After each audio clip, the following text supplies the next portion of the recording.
Manuel López, uno de los empresarios acá que más hizo crecer... ¿Se me escucha ahora? Sí, por allá habla la gente. Perdón, Ahí pensé está. que no me estaban escuchando. Pero vamos a empezar de nuevo TN Central. Buenas noches Ahí a vamos todos. de vuelta. Buenas noches a todos, bienvenidos a TN Central. Cristóbal Manuel López, uno de los empresarios más allegados a los Kirchner, tal vez el que más hizo crecer su fortuna y diversificó sus negocios más que Lázaro Báez. En este momento está prófugo de la justicia.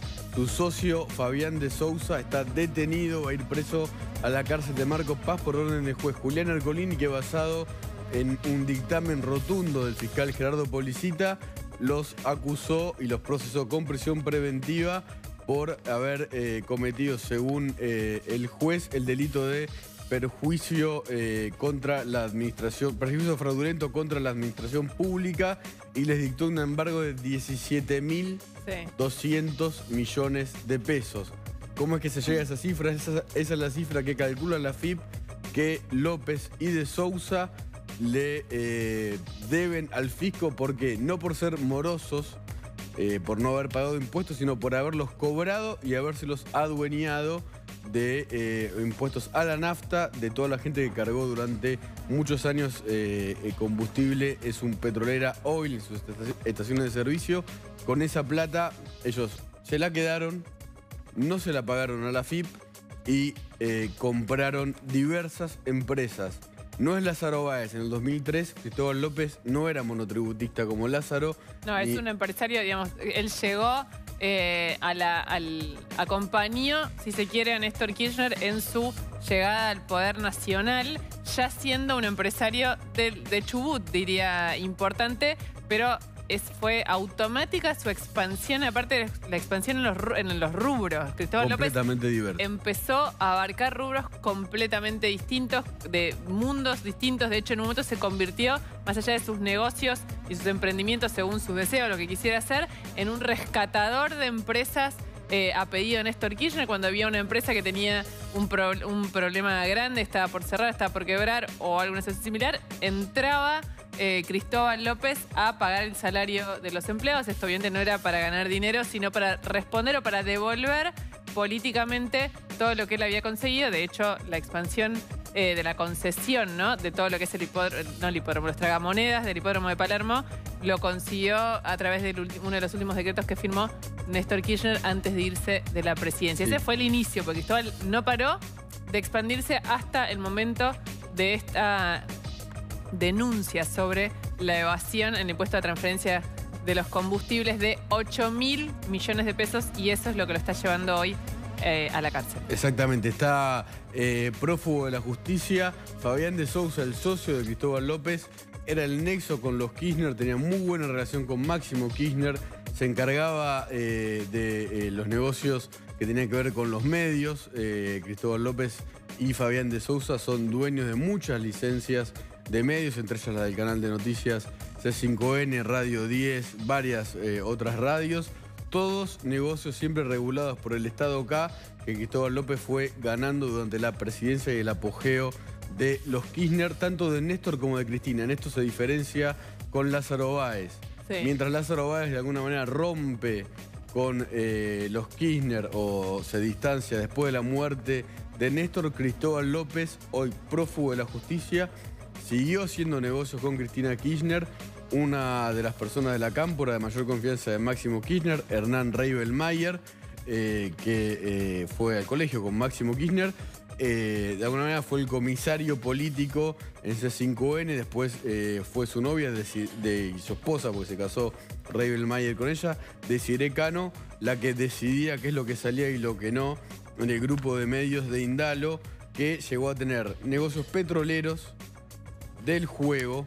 Como decía Luciana, Néstor Kirchner amplió la concesión de los tragamonedas del hipódromo de Palermo para Cristóbal López en el 2007. El 31 de diciembre salió el decreto hasta el 2032 y además amplió el número de tragamonedas que tenía que tener en el hipódromo a 2.500 tragamonedas.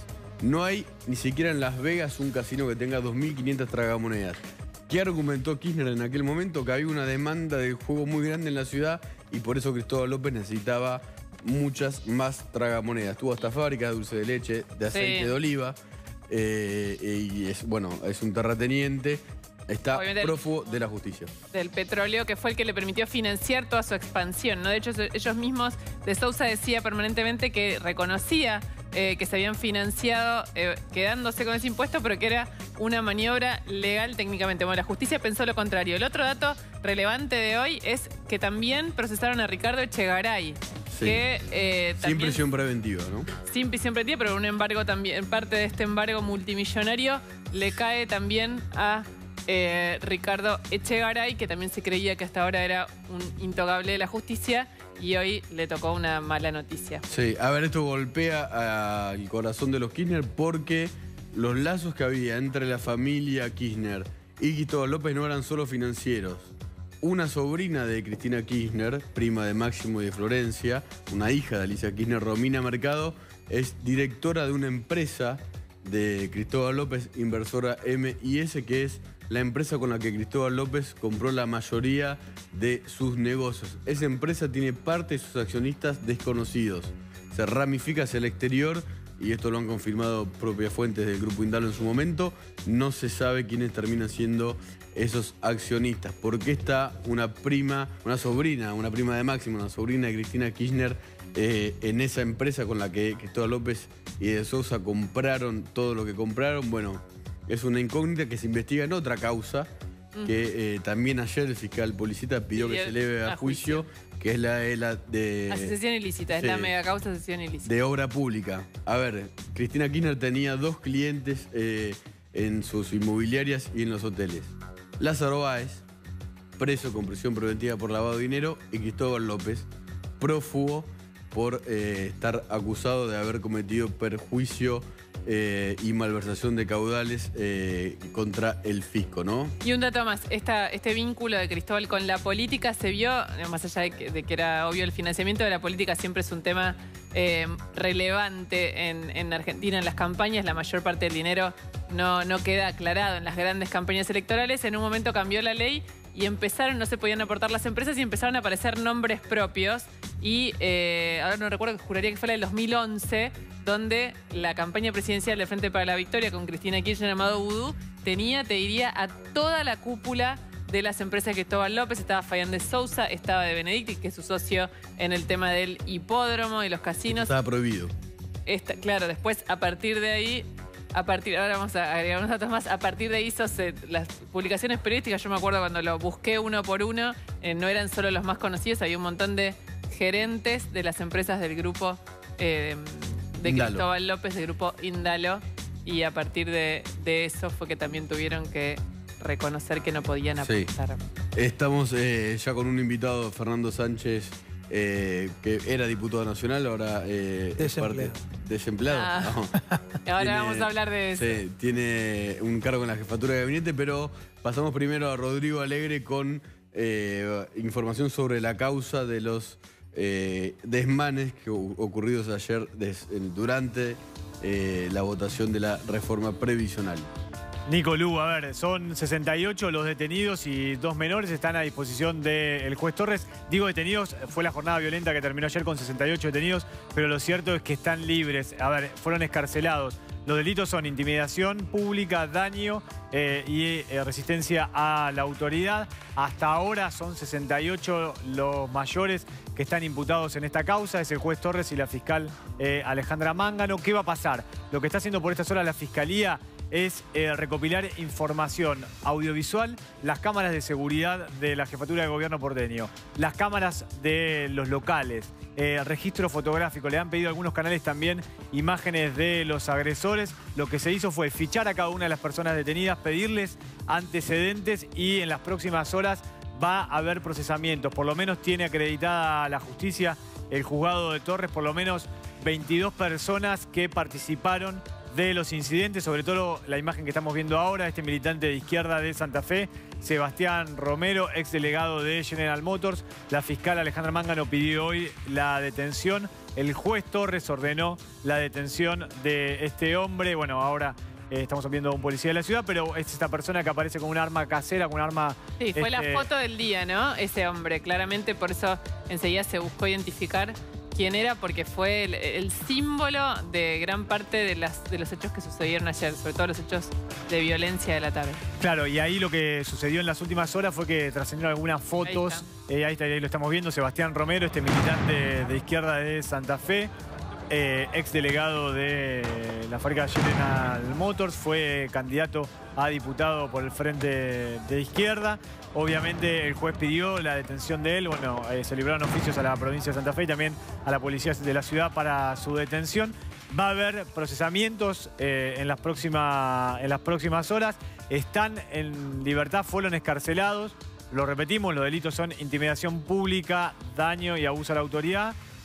Sobre Sebastián Romero pesa una orden de captura, ¿no? Sí, Rodri, eso por ahí expliquémoslo, porque hoy había como una especie de desazón general en la gente porque la justicia había liberado a la gente detenida. Esto no significa que se hayan cerrado los procedimientos contra estas personas, sino que los dejaron en libertad y ahora se va a investigar en base a los sumarios policiales y a la información que recopile la justicia, el rol de cada uno, si es que lo tuvo, y a partir de eso se lo puede llamar nuevamente o detener nuevamente. Claro, acá lo que va a ser clave van a ser las imágenes de las cámaras de los canales de televisión, las imágenes fotográficas, los registros de las cámaras de seguridad de los locales que están cerca de la Plaza de los Dos Congresos y también en la 9 de julio. Digo la 9 de julio porque también están investigando quién fue el responsable de la agresión a nuestro compañero Julio Bazán. Y también algunas imágenes que subieron a las redes sociales. A partir de eso empieza toda una secuencia de tratar de investigar quiénes son estas personas. Repetimos, algunos de ellos ya fueron fichados, se les pidió antecedentes, nombre, número de documento, nombre y apellido. Y obviamente quedaron imputados la mayoría en la causa. Hay 22 que la justicia por lo menos tiene acreditado que participaron de los destrozos. Lo veíamos en las imágenes del día de ayer, no estaban muy claras, ¿no? Sí, lo más loco de la imagen del hombre de esa bazuca tumbera, no sé cómo llamarlo, es que fue candidato precandidato a diputado. Precandidato a no diputado. Llegó a candidato. Bueno, pero podría haber estado dentro del Congreso esa persona. Sí, claro. Terminó afuera porque no le llegaron los votos. No le llegó, bueno. Pero no es poco. Ese Romero con la bazuca esta. No, es un escándalo. Podría haber estado sesionando del lado de adentro si terminaban con los votos.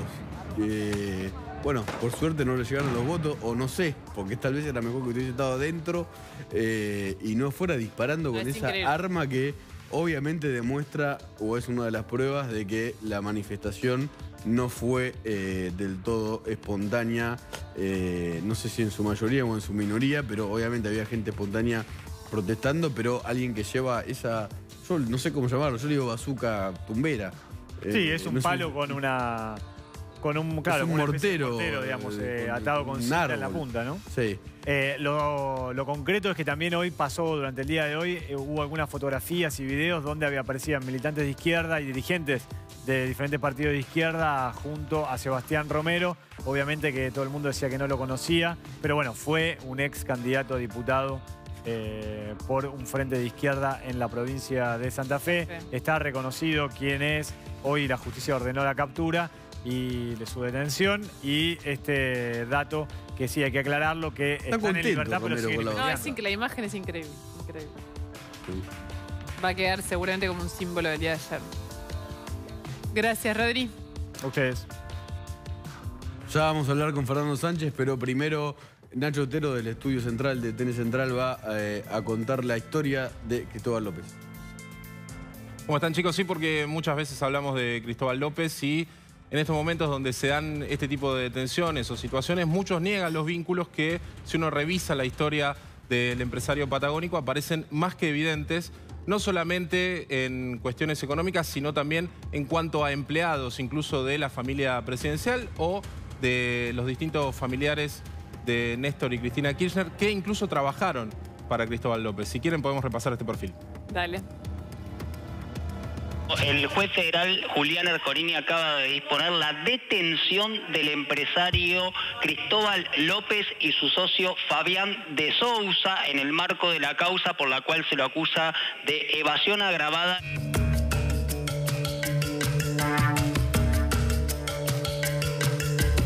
El multifacético empresario Cristóbal López fue procesado con prisión preventiva por defraudación al Estado.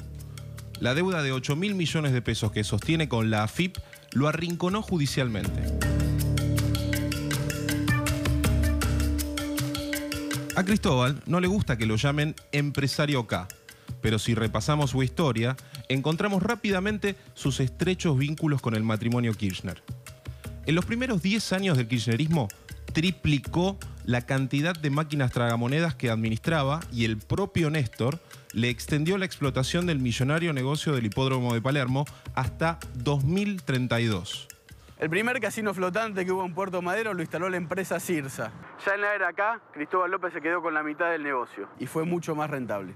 En el 2002, el entonces presidente Eduardo Duhalde autorizó a poner tragamonedas en el hipódromo de Palermo. Iba a ser un negocio del empresario Federico Dachaval. Ya en el kirchnerismo entró un nuevo socio, Cristóbal López. Pero la estrecha relación entre Cristóbal y los Kirchner es incluso anterior. Cuando era gobernador de Santa Cruz, Néstor ejerció influencias para que la primera empresa de logística petrolera de López accediera a una importante licitación. Bueno, lo que esperamos siempre que inauguramos, que nos vaya bien, que la empresa siga creciendo y seguir dando trabajo. Tenemos más de 9.000 empleados. Después de afianzarse en la industria petrolera y convertirse en el rey del juego, otro apodo que nunca le gustó mucho, López extendió sus negocios, incursionó en la construcción y ganó concesiones de rutas viales. Se metió en los medios comprando radios y un canal de televisión asociado con Fabián de Sousa, hoy detenido en el Grupo Indalo. Muchas felicidades, Grupo Indalo. Y hasta compró un banco, el Finansur. El síndico general del Banco Central, que no hizo objeciones a la compra del Finansur por parte de López, se llama Hugo Álvarez. Era el contador privado de Cristóbal. Y también manejaba la administración contable de los hoteles de los Kirchner, que en ese momento explotaba la empresa Idea Sociedad Anónima. Osvaldo Sanfelice, socio de Máximo Kirchner, estaba al frente de esa sociedad. Cristóbal además le alquiló un dúplex en Puerto Madero a la familia Kirchner, pagando más del triple del valor de mercado. Por otro lado, Romina Mercado, hija de Alicia Kirchner, es empleada de Cristóbal López como directora de la inversora M&S, la que utilizó para comprar gran parte de su emporio multirrubro. Ahora, el juez Ercolini pidió su procesamiento con prisión preventiva y está prófugo de la justicia.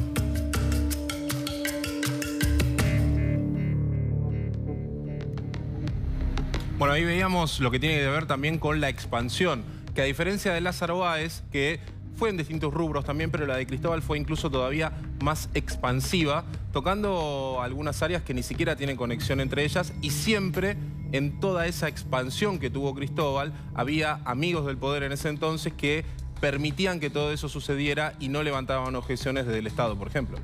Gracias, Nacho. Sí, es así. Ayer el fiscal de policía también pidió que se eleve a juicio la causa que decíamos de la obra pública, porque los Kirchner tenían dos clientes en sus hoteles, que eran Lázaro Báez y Cristóbal López, ¿no? Sí, eran como gente con mucha familia. Sus únicos dos clientes en la inmobiliaria Los Sauces. Todavía no está elevada a juicio oral, pero por estas horas Cristóbal López está prófugo, Fabián de Sousa está preso, va a ir al penal de Marcos Paz. No se sabe si se va a encontrar allí con Julio Devido. Y estamos aquí en la mesa de Tele Central con... ¿Qué cargo tienen en el Poder Ejecutivo? ¿Qué cargo voy a tener? Está designado. Está designado. Trabajando. Designado. Están tramitando el Un decreto. abogado laboralista va a presentar una demanda en nombre de Fernando. Bueno, el ex diputado de la Bueno, coalición. me sumo al equipo de la jefatura de gabinete con Marcos Peña, Gustavo Lopetegui y Mario Quintana. Ahí está. Y fue uno de los denunciantes de Cristóbal López en varias de las aristas de sus múltiples negocios. Sí. Yo ya me veía ahí. Ese video le había entrevistado a usted. Hace unos cuantos años también, yo me estaba acordando de eso. Uno de los empresarios denunciados porque la corrupción desde el Estado tenía su contraparte en la simulación como si fuesen dos lados del mostrador, ¿no? Estaban los funcionarios de primero del gobierno de Néstor Kirchner, que después fueron los funcionarios de Cristina Kirchner. Por eso uno dice, Cristina sabía, no sabía, sí sabía todo claramente, se dio continuidad absolutamente a todo. Del otro lado del mostrador, porque tenía que haber una contraparte para los negocios y el desvío de fondos, estaba un conjunto de empresarios, entre ellos Lázaro Báez, por supuesto, pero también Cristóbal López, lo dijimos desde el primer momento. Y en aquel entonces, en el año 2008, habíamos identificado algunos aspectos que en un primer momento no tenían que ver con esto, con el diferimiento fiscal del pago de los impuestos al combustible, porque fueron años después, pero en aquel entonces ya habíamos identificado negocios que sí le habían otorgado Néstor y después Cristina, entre ellos el beneficio especial de las concesiones de la explotación de juego de azar, con esas condiciones extraordinarias que Néstor, unos días antes de irse, creo que 2 o 3 días antes de irse, le prorroga hasta el 2032 la concesión del hipódromo de Palermo, le exige que ponga 1.500 máquinas más, 7 años antes de que venza la concesión, por ejemplo, digo. Y eso no se hace más que por un testaferro, no se hace ni por un buen amigo.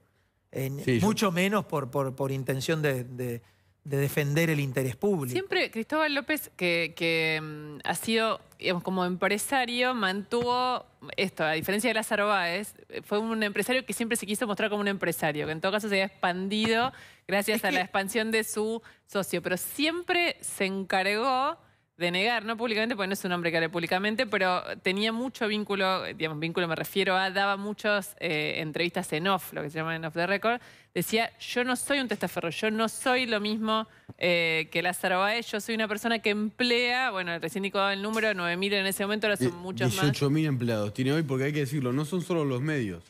Tiene las petroleras, tiene una empresa química, agro, transporte, juego. Bueno, sí, obra pública, concesiones de ruta. La ruta 2 y la ruta 11, cuando pagabas el peaje, era para que... Se la acaban de quitar, ¿no? El organigrama es impresionante del Grupo Indalo. Pero él decía eso porque era uno de los empresarios que era empresario antes de que Néstor Kirchner llegara a la presidencia. Lo que no era un grupo empresario como terminó siendo. Sí, dueño de un banco, ¿no? También. Terminan en la locura de haberle otorgado un banco cuando era explotador de juegos de azar. Dos actividades absolutamente incompatibles, más el entramado de los roles que seguían algunos de ellos. Digo, locuras solamente ideadas por la familia Kirchner con todo el Estado al servicio de la organización de la corrupción y de la impunidad de esa corrupción.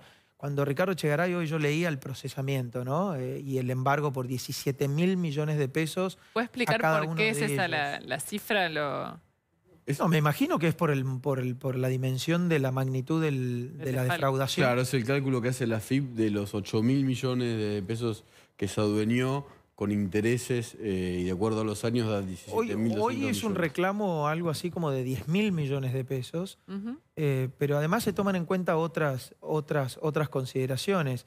Y también se hace una diferencia entre Echegaray y de Sousa y Cristóbal López. A ellos dos se les pide la prisión preventiva, a Echegaray no. El juez entiende de que en realidad Echegaray, a pesar de que lo considera prima facie o a priori demostrada su responsabilidad desde la AFIP para que puedan llevar adelante este tipo de delitos contra la administración pública, creyó que siempre Echegaray se ajustó a derecho, estuvo presente cuando se lo requirió, a diferencia de Sousa y Cristóbal López, que siguieron desarrollando maniobras tendientes a evitar los embargos, la inhibición de bienes, etcétera. Es decir, todo el tiempo quisieron evitar las consecuencias del accionar de la justicia. Por eso dijo, reunidos los elementos, desarrollada esta etapa procesal, marchen presos. Lo que dicen en la justicia es que, por lo que Ercolini lo envía a prisión con prisión preventiva es que Cristóbal López llevó como un papel al juzgado diciendo que iba a vender o pidiendo permiso para venderle sus negocios a un inversor que se llama Rosner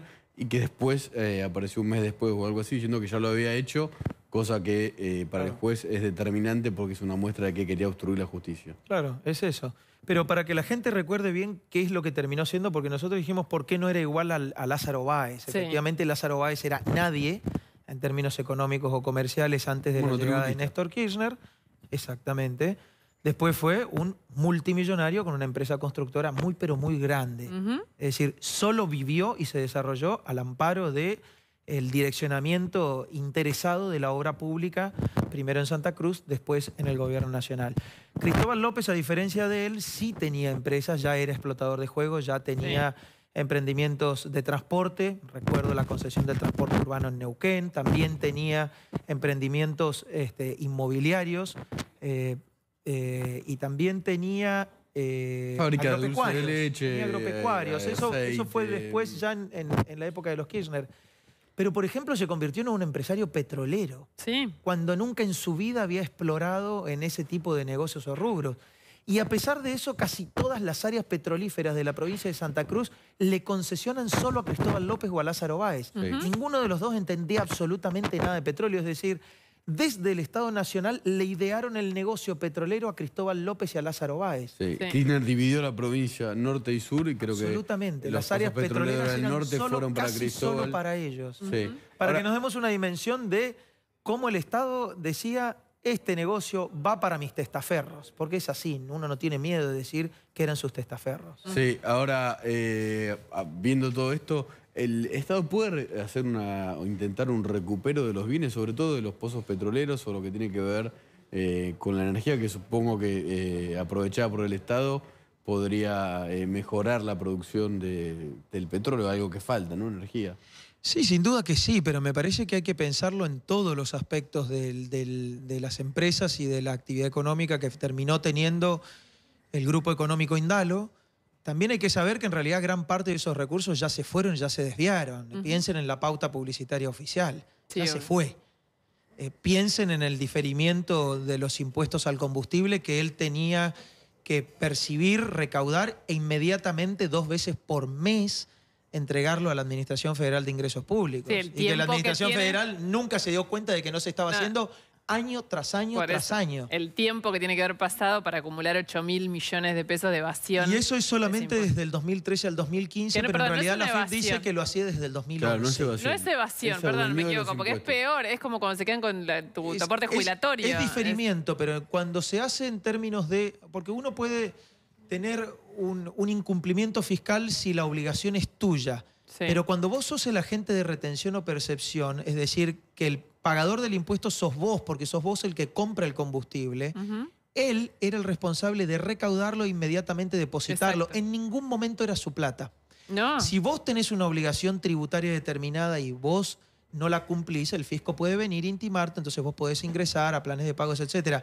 Ahora, cuando vos sos el agente de percepción o de retención, igual que cuando pasa con las obligaciones a la seguridad social, no tenés chance de hacerlo, porque no es que no tenés capacidad de pago, porque eso no forma parte de tu patrimonio, es un pasamano. Yo lo recibo, yo lo deposito. Todo lo demás puede corresponder a que si me va mal puedo diferir, puedo pedirle a la FIP que tenga consideraciones, porque siempre el agente recaudador prefiere que el contribuyente pague, prefiere que sea un mal pagador entrado en la ley a que sea un contribuyente muerto en su actividad económica. No es este el caso. Lo que hizo Cristóbal López fue diferir el pago del impuesto por muchos años y hacer de eso su caja de financiamiento y de fondeo para poder incrementar su actividad económica. Es con lo que compró las otras empresas. Así es. Le hago una pregunta vinculada justamente con este emporio que creó Cristóbal López y que ahora tiene muchísimos focos de conflicto laboral. Porque ¿qué pasa?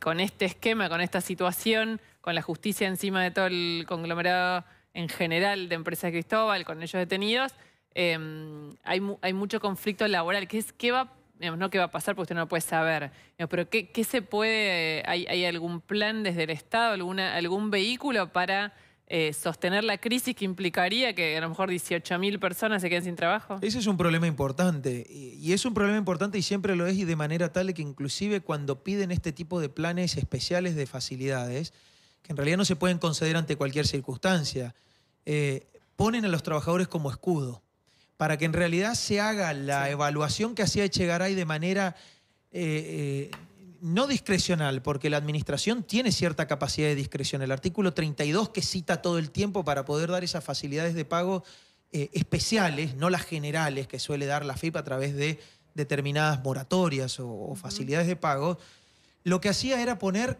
como escudo la cantidad de trabajadores que tenía, etcétera. Es decir, siga defraudando al fisco porque tiene muchos empleados. Es más, en algunos casos, siga defraudando al fisco y siga defraudando a la seguridad social, es decir, a los mismos empleados. Es decir, Ricardo Echegaray le daba las facilidades que le otorgaba a él la ley, el 32 de la ley de procedimiento tributario, utilizada de manera arbitraria e ilegal, porque esto es lo que hizo Ricardo Echegaray, usarla de manera arbitraria e ilegal para poder darle estas condiciones para que se fondeen, no le pague al fisco, el Estado no tenga esa plata y él pueda incrementar su actividad económica. Todo eso es ilegal, nada de todo eso se puede justificar porque uno tenga 1 o 17.000 empleados. No se puede. Lo impresionante no es que Cristóbal López era cliente de la familia Kirchner, le alquilaba 2 de sus departamentos de más lujo en Madero Center, en La Rosadita, alquilaba otras empresas más, se encontró un allanamiento en el grupo Indalo, una causa que hizo que tenía Bonadío, las facturas de pago al abogado de Cristina Kirchner, a Beraldi, que es el mismo de Cristóbal López. Estaba involucrada la sobrina de Cristina Kirchner en la empresa con la que compraron todo. O sea, los lazos no eran solo financieros entre ellos. No, por supuesto que no. Por eso decimos que no tenemos miedo en decir que son socios o testaferros. Mínimo una de las dos cosas. La segunda cuestión es, sí, es evidente. El círculo de defraudación de los fondos públicos y del reingreso como forma de justificar el incremento patrimonial de Néstor y de Cristina Kirchner después de Máximo y de Florencia, era tan obvio, tan elemental como tan vulgar. Ni siquiera se preocupaban por hacer una ingeniería un poco más compleja. Digo, el delito siempre es delito, pero ni siquiera se tomaban el tiempo para hacer de esa ingeniería algo más complejo. Le daban los beneficios por vía de las decisiones administrativas, decretos, concesiones, licitaciones, diferimientos fiscales, etcétera, para que este grupo empresario tenga este beneficio que se le devolvían en alquilar hoteles, compra-venta de inmuebles para justificar ese incremento patrimonial, asociaciones inclusive, porque Lázaro Báez tenía asociaciones de desarrollo inmobiliario con Néstor Kirchner. Sí. Es decir, en algún momento no se gastaban se demasiado los compañeros en decir propiedades. que no eran socios. Eran socios hasta en los papeles. Sí, a ver, ese es el tema. Cristóbal López compró un hotel en Bariloche, El Retorno, ya tenía ese nombre antes. Sí, eso lo grabamos siempre, porque si no parece una broma. No, ya se llamaba así. Y yo tuve los papeles. Cuando iba gente a pagar y a dormir en El Retorno, pagaba con tarjeta de crédito, después veía que en el resumen de la cuenta, esa plata iba al hotel de los Kirchner. O sea, dormías en lo de Cristóbal y cobraban los Kirchner. Bueno, es una buena alegoría, ¿no? Es una buena forma de describirlo, sí. Dormís en lo de Cristóbal, pero la plata le iba a los Kirchner. Era lo que pasaba. Digo, a esta altura la sociedad argentina de hace rato se dio cuenta en qué se constituyó un gobierno democrático elegido por la gente, en una asociación ilícita. Lástima que en los años 2005, 6, 7, 8, cuando formalizamos las denuncias, muchos creían que nosotros lo hacíamos por mera política de oposición. Lo dijimos hasta el cansancio. No era para cuidar la integridad del Estado y para cuidar los recursos de la gente. Mucha de esa plata se fue, mucha se puede recuperar. Hoy, y esto es bueno decirlo, esa causa que casi naufraga entre la decisión de las competencias y se iba del penal al penal tributario, y recordemos que si se iba al penal tributario tenía muchas chances de terminar en una buena moratoria por el blanqueo y en ser un contribuyente con un plan de pago, punto. Quedó en el penal. Y en el penal lo que hace... ¿Por qué quedó en el penal? Porque no es solamente un incumplidor frente al fisco. Es una persona que estaba asociada con funcionarios públicos para delinquir y defraudar al Estado, defraudar al fisco. Por eso la intervención de Echegaray es muy importante para explicar por qué esta causa sigue en el penal y no se fue al penal tributario. Por suerte quedó allí, porque yo creo que había elementos suficientes para que siga ahí. Entonces hoy Cristóbal López de Sousa y Ricardo Echegaray, pero Ricardo Echegaray como funcionario, violador de la ley, como en el caso de Chicone, pero se ha evitado, no hemos evitado, nosotros con las denuncias, pero la Administración Federal de Ingresos Públicos, la FIP de hoy, la de Alberto Abad, hizo mucho para entregar la documentación que tenía que entregar, para hacer las investigaciones internas que tenía que hacer, para hacer las valoraciones contables que son necesarias para que en realidad esto sea demostrado y pueda prosperar. Le cambio un minuto de tema. Obviamente, ahora esto fue la noticia de hoy, pero todavía está muy fresco todo lo que sucedió ayer en el Congreso y afuera del Congreso. ¿A qué se costó?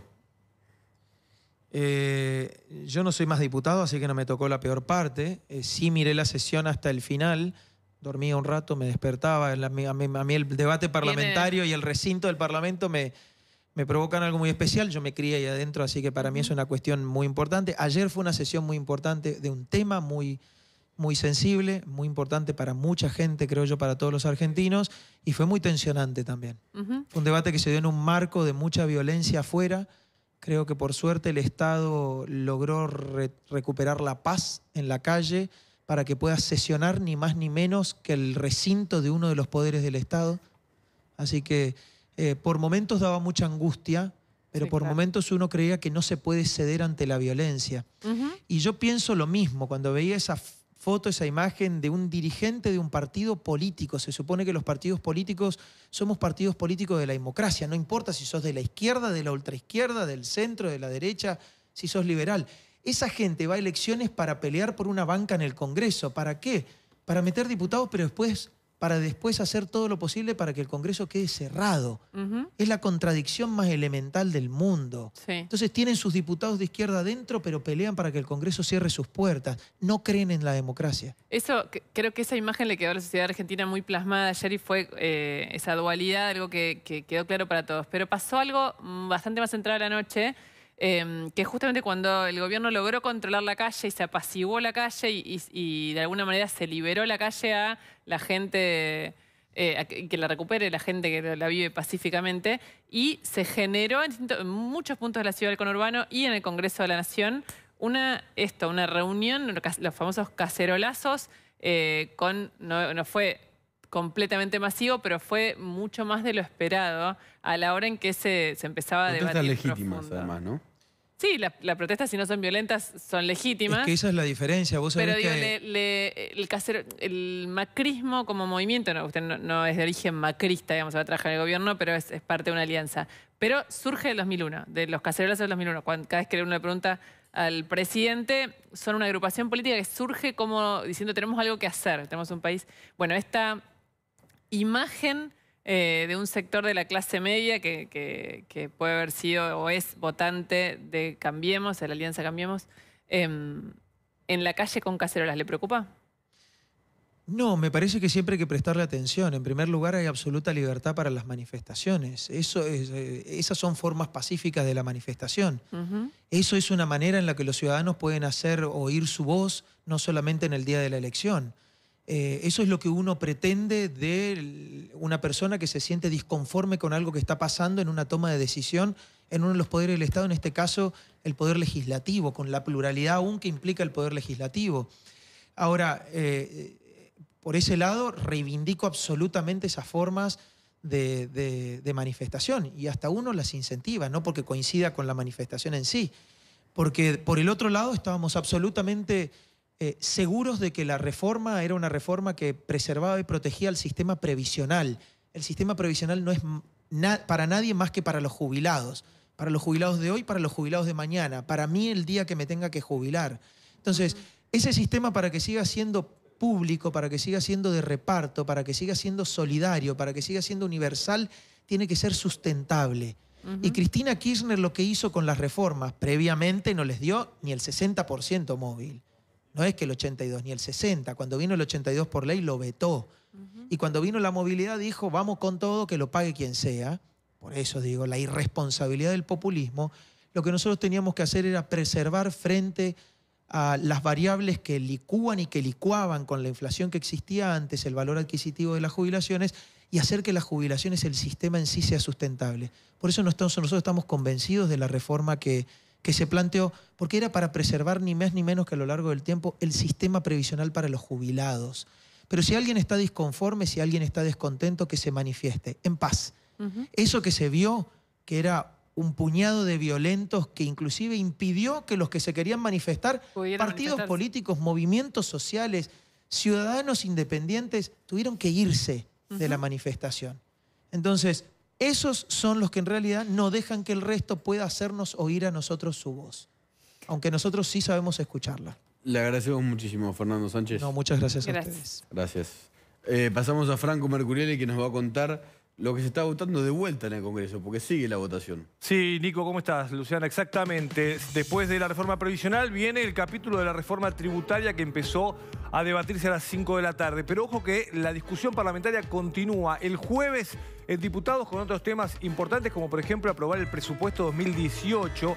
Y en el Senado, la semana que viene, el 27 de diciembre, también hay que debatir un montón de temas muy relevantes, como por ejemplo el presupuesto del año que viene, el impuesto al cheque, claro, el fondo del conurbano. Son todos los temas pendientes que todavía quedan a aprobarse en el Congreso. Así que los debates siguen siendo muy duros. Te digo que hoy hubo un cruce muy tenso. Lo que se está votando ahora es la reforma tributaria, donde el gobierno lo que está buscando con este proyecto de ley que apruebe el Congreso es básicamente una rebaja impositiva para las empresas para los próximos 4 años, de forma gradual, que vayan bajando la carga o la presión tributaria, que es una queja permanente de empresas chicas, medianas y grandes en la Argentina que pagan una presión tributaria grande. Igual hay, bueno, muchos detalles, hay 21 puntos por lo menos relevantes. Por ejemplo, en el caso de la cerveza va a pagar más impuestos a través, si se aprueba esta ley en diputados y la semana que viene en el Senado.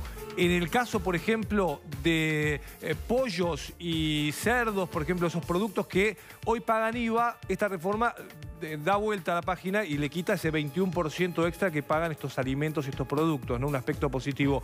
Y después hay sectores que no pagan IVA, como por ejemplo las empresas tecnológicas, Netflix, o las operaciones que se hacen a través de Mercado Libre, ¿no? Que son operaciones comerciales que, a diferencia de otras operaciones, no pagan esos impuestos. Bueno, a partir de esta reforma tributaria van a comenzar a pagar 21% de IVA. Un datito más allá de lo que pasa esta noche. Estamos viendo a Nicolás Massot. Ahora te quiero contar qué va a pasar mañana, pero primero, ya que lo vemos a Massot, hubo un cruce muy duro porque Cabandier acusó a la familia Massot de haber sido parte de avalar la dictadura militar. Sí, estaban debatiendo la reforma tributaria, pero no sé cómo ni de qué manera escucharon, terminaron hablando Massot, Iglesias y Cabandier sobre la dictadura militar. Diputado Cabandier, la verdad es que las consideraciones de ayer, independientemente de que las he escuchado de muchos de quienes recibían probablemente esos machetes que les pasan para que lean, no lo hubiera esperado. De usted habida cuenta de numerosos encuentros que hemos tenido con usted y con otros colegas, inclusive uno de ellos el año pasado en su propia casa, muy amenos, por cierto, o ha habido mala fe en su comentario, y lo entiendo producto de las circunstancias, o lo que es mucho peor, ha habido una utilización política de su historia. Eso es más indigno. Y mucho más indigno habida cuenta que 3 bancas al lado suyo, y esto también va para el diputado Pietragala, ambos deben sentirse muy incómodos de ser conducidos por el jefe de Milani, por quien lo designó a Milani. Estoy orgulloso y agradecido de la familia a la que pertenezco y del apellido que cargo. Espero realmente que muchos de ustedes sientan lo mismo. Antes de mirar para este lado, miren al costado. Debe ser muy difícil para ustedes pertenecer a ese bloque, y que el que firmó ese decreto de designación de un genocida hoy preso sea quien tiene que conducir a ustedes con esas historias. Diputado Rossi, a veces ser botón es buscar la justicia. Prefiero tener chapa de botón que de encubridor, Rossi. Ustedes encubrieron un atentado en donde murieron 85 personas. Prefiero ser botón y no encubridor. Gracias, señor presidente. A nosotros no nos motiva ni el rencor ni el odio. Yo hago responsable a la familia Massot de la desaparición de mis papás. Como también la familia Massot es responsable de desaparecidos de Bahía Blanca. Pero además es responsable y fue instrumento propagandístico de la dictadura. La familia del diputado Massot es responsable de la desaparición de mis padres y de 30.000. Ahora, no se lo traslado al diputado. No sé, me parece que es desacertado la intervención del diputado, pero lo respeto y está invitado a mi casa cuando quiera repetirlo. No tengo ningún problema en volverlo a hacer, así como hablo con otros diputados, porque no nos corre ni rencor ni odio, lo vuelvo a repetir, simplemente el deseo de justicia. Voy a seguir reivindicando mi historia, no es hacer política, diputado Massot, es reivindicar mi historia y la de muchos. Todas las consideraciones mías son políticas. A mí me parece una verdad de perogrullo que el diputado Massot esté orgulloso de su familia. Yo estoy de la mía. Y seguramente el peor delincuente también estará de la suya.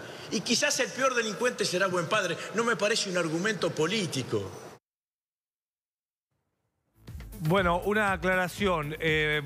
Nicolás Mazzot le dice a Rossi, y le dice prefiero ser botón, porque Agustín Rossi lo acusa básicamente a Mazzot, no solamente por el apellido, porque sea Cabandier de la dictadura militar, el tío de Mazzot era el dueño del diario La Nueva Provincia, sino porque Agustín Rossi le echa en cara todos los cruces que hubo en el día de ayer, donde el propio Mazzot acusó al kirchnerismo de haber intentado interrumpir la sesión. Por eso lo llama botón. Un dato para mañana, más allá de lo que pase esta noche con la reforma tributaria, que es lo que se está debatiendo ahora esta noche, que va a terminar otra vez de madrugada. Sí. Mañana en el Senado, Duhovne, el ministro de Hacienda, va a la comisión de presupuestos, se va a encontrar cara a cara con Cristina Kirchner, que integra la comisión. Va a estar Julio Cobos también como senador, Esteban Bullrich presidiendo la comisión, donde va el ministro de Hacienda a convencer a los senadores de acompañar este proyecto de ley de reforma tributaria mañana en el Senado. Duhovne y Cristina Kirchner con el tema de la reforma tributaria que tendrá que votar la semana que viene. Gracias, Franco. Debuta Cristina Kirchner como senadora, entonces mañana veremos cómo será eso y su relación con Miguel Ángel Pichetto.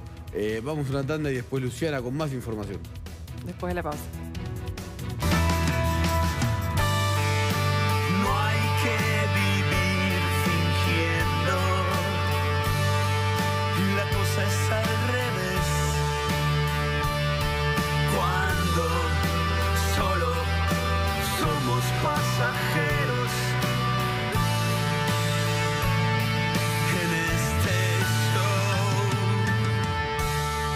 Está anunciado un paro bancario de 48 horas. Se acaba de resolver, ¿no? Sí, esto lo lidera la bancaria, el gremio de Sergio Palazzo, radical, hoy alineado con Unidad Ciudadana de Cristina Kirchner. ¿Por qué? Porque la legislatura de la provincia de Buenos Aires votó, entre otras cosas, el fin de las jubilaciones de privilegio que alcanzaba a los directores del Banco Macro, del Vapro, Sí. el Macro de Brito y está en otro lío, el Vapro, el Banco Provincia, porque se podían jubilar con 57 años y ahora, sobre todo los directores cobrando mucho dinero, pero hay muchos empleados y ahora esa edad beneficio se alinea con el extendió. resto de las personas. Sí, a los 65. ¿Qué es lo que dicen en el oficialismo? Que la caja de previsión del Vapro, o sea, las jubilaciones, el lugar de donde el Vapro paga las jubilaciones, tiene un déficit de 5.000 millones de pesos, que no puede sostener más que los empleados se jubilen a los 57 años y por eso se elevó la edad. Bueno, por esto ha reaccionado la bancaria y no va a haber bancos durante 48 horas.